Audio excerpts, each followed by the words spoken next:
Hello traders, this is Andy with Trade Ideas. It is January the 11th on a Thursday, and sorry I haven't been putting out any videos or updating my watch list in the software. I've been on vacation for a week, but let's dive in. I come back and we're close to all-time highs again in the SPYs, and I think in the Qs as well. But let's take a look at some setups because I am seeing some nice setups out there. A lot of property and casualty companies are setting up really nicely. The one I'm going to highlight today is this ORI.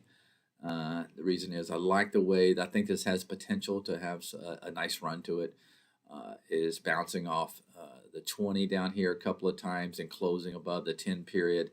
I'm looking for a trade maybe just above this high over here. So let's call it 29.68. Maybe for an entry in that ORI.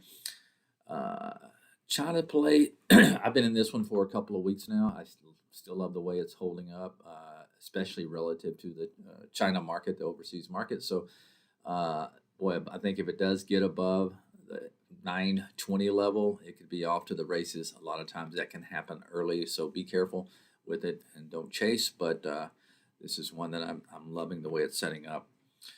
Old school bouncer maybe in this Walmart. You can see we had a gap down over here. That probably was earnings. I'm not sure, but I have to think it is. Well, nice little candle yesterday breaking out of that range. The entry in something like this is subjective, but looks like it may got a nice gap here, about a 9-point gap in that Walmart. One other one on the list is ICE. ICE, and I say the list, we have a lot more on the list, but love the way this is holding this 10-period moving average. Look for a trade above that 120, let's call it 129 level. All right, that's it for today. Have a great one, guys, and we'll talk to you tomorrow. Bye-bye.